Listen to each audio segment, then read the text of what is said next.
Welcome back to the Daily Bollocks. Today, we are absolutely destroying the most ridiculous, insulting defence in YouTube political history. When a man is backed into a corner over a massive financial scandal, you can tell exactly how guilty he feels by how desperate his excuses become.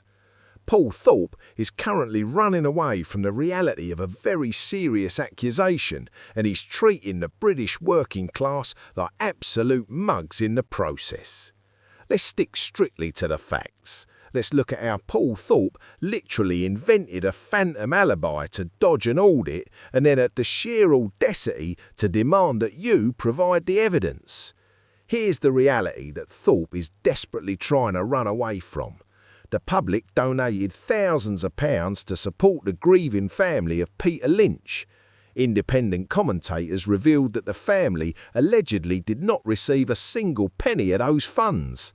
This is not a sinister plot, this is a basic, fundamental demand for a financial audit.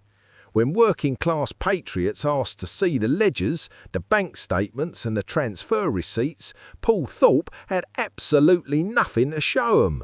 So what did he do? He fabricated an entirely untraceable story.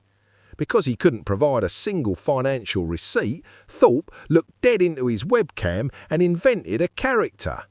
Listen to his exact words from his own broadcast. He admitted that Tommy Robinson was in jail, so he couldn't ask him directly. Instead, Thorpe claimed he went behind the scenes and spoke to a highly secretive, unnamed second-in-command. He then arrogantly boasted to his viewers that this phantom number 2 showed him what he called wholesome, indisputable evidence that the money was totally clean.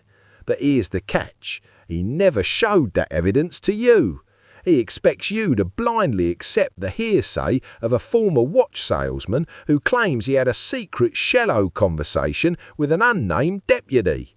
In the professional world, trust me bro, I spoke to a bloke off camera is not an acceptable reply to an accusation of financial misconduct.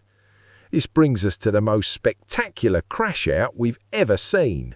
Having hidden the ledgers and having based his entire defence on an invisible second-in-command, Thorpe then completely flips the script. He releases a video demanding that the independent commentators investigating the missing money must now provide the proof. He aggressively orders his critics to back up your claims with real evidence, and I'll listen. If you can't do that, then shut up. Let that sink in. He's actively withholding the wholesome, indisputable evidence he claims to have seen, and he's demanding that the public, who do not have access to his private bank accounts, somehow produce the evidence of a scam.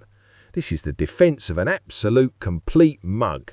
Only an absolute complete mug would buy this excuse. It's not up to the working class donors to prove they were scammed. The burden of proof rests entirely on the people who collected the cash. You are the ones holding the bank accounts. If you truly have wholesome, indisputable evidence provided by your phantom second-in-command, then put the bloody spreadsheets on the screen for the world to see. You cannot invent a secret deputy, hide the financial receipts, and then demand your critics provide the evidence. Anyone supporting this grifting, lying operation is being treated with absolute contempt. If you're sick of the spin and demand real facts, hit subscribe, drop a comment demanding a ledger, and stay tuned to the Daily Bollocks.